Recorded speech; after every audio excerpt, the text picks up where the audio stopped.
Good morning. Happy Monday morning. I'm Emilie Duhon, and I am running for School Board District 3 with the Lafayette Parish School System. I'm here with my really good friend, Mr. Nelson Warner, whom he actually started me off on knowing what a board is and inviting me to join the Bridge Board, Nelson, about 15 years ago, I would say. Closer to 20. Closer to 20. We're aging ourselves here. So I've always been appreciative to Nelson for giving me that opportunity. And since then, I've served on many other boards and still serving. But I'm here this morning to kind of introduce you to Mr. Nelson, let you know what the bridge do. We did have a school here at one point in time, but then we had to transition it into the after school along with Holy Family. Gracious Mr. Griffin allowed the bridge ministry to follow over to his school. This is Mr. Nelson Warner. I've been knowing him for, like we said, about 20 plus years. He met my mom, and he always have a story about how she stopped him at her door, but they became friends, and so she encouraged me to participate in being a board member and attending the Bridge Ministry at the time, as it was called. Right now, I'm going to let Mr. Nelson tell me about some information about the achievement gap fact sheet that he put together that will help our kids, underprivileged kids in the area, get better educated and find out where the problem lies. Mr. Warner? Good morning. Education is something that I think we all agree on that is needed, especially in our poor neighborhoods or under-resourced neighborhoods. We moved into the neighborhood about 20, almost a little over 20 years ago now. And we went door to door asking what the neighbors dreamed of, what were their dreams. We found that they were stuck in a safety and security place, and their next dream, their dream was for wholeness in the neighborhood and safety and security. The second dream was educated children and respectful children, and so that's what we started working with. Was we set up our programs to do the heart and education development with our children. And Emilie came on board from day one when we first came into the neighborhood, and has been just a vital part and a voice for the neighborhood and helping us understand what we were seeing and coming in with the paradigms that we had. We didn't really know how to put words to what we were seeing, and Emilie helped connect the dots for us there. The thing I've always really appreciated about Emilie is that in Louisiana we're the bottom of all the good lists: economics, health, education, financial resources. All those we are always on the bottom of the list, and as such we are a poor state, and with a lot of broken relationships.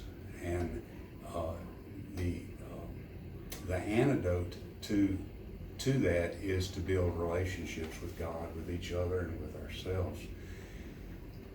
And but until we do that, we have a continuous brain drain here in Louisiana. All of our kids, not all of them, but a lot of our children grow up, become educated, go find a better life somewhere else, and they don't stay. And the same thing happens in poor neighborhoods.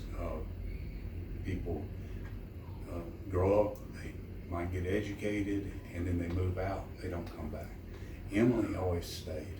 Emilie, being a successful business lady,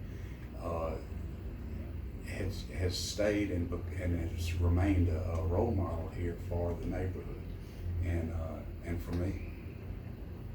So I thank her for that. She's always been faithful in everything, in all the meetings and everything.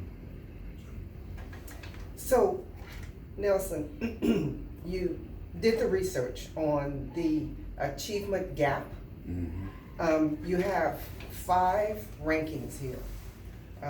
That Louisiana, how Louisiana ranks. I'm just gonna read them, and then I want you to just say a little bit about how you found your research and what it comes. You have here Louisiana is 50th in economic child well-being. Louisiana is 43rd in education child well-being. Louisiana is ranked 49th in family and community child social well-being. Louisiana is 49th in healthcare physical well-being. And Louisiana ranks 49th overall child well-being. Can you give us just a little bit about your research? Yeah, the research is already done for us at the Ann Casey Foundation in what they call Kids Count, and I found that they were very consistent in their statistics over the years, and so I go straight to their statistics, and it backs up part of what we see poverty. We don't see poverty as economic. It is that, but that's part of it. It's also your social. You know, we have a social aspects to poverty if you're marginalized or you know not have the social networks and connections in community. That's a social poverty. Along with financial poverty, there's also educational poverty, where our kids come to school behind, and you know 2 and 3 years behind, and that's before they ever meet a teacher. And then our wonderful teachers struggle to bring them up and get them on grade level. So there's educational poverty. There's emotional poverty, which relates to character and learning the soft skills and the etiquette and social and workplace etiquette. There's rules that the society runs on. Like it or not, it's middle class rules, but it's how we get along with each other. And nobody ever tells a lot of our children in our neighborhood about these unspoken rules. Right. And so they come to a baseball game with their basketball. They didn't know the rules. And so we also try to teach them, you know, that there's 2 languages that you gotta learn. There may be a neighborhood language, but it might not work so well out in the real world. And so then there's also physical poverty, where people are not healthy, or they can't get to work, or they can't stay at work because of their health. And so there's that type of poverty also. And then of course there's always the spiritual poverty that probably interweaves itself into all of these things. So Kids Count takes into consideration those resources along with our understanding of multifaceted understanding of poverty. Because here you have poverty is caused by 4 broken relationships with God, self, neighborhood, and creation. This is something that I always appreciated about the Bridge, is because they taught godly love. They taught the kids how to react with one another and not be defensive or bullies. Or the kids here were always taught to respect each other. That's one thing that I know that you all worked hard for. And you know, to try and get the parents involved, because it's not always the teacher's fault, or it's not always the parents' fault. You know, the child, as you stated earlier, the child can have underlining feelings, conditions that cause them to react the way they do. And until they're well directed or redirected, then that's all the feelings that they know, right? So you know, this is something that I really appreciate about the bridge, because they took care of, they took care of the kids in all aspects. You know, not just bringing them here for the summer and saying, you're gonna go to summer school and, you know, you're here to do nothing. Right. So with all that said, can we see the kids? Sure. Okay. Yes.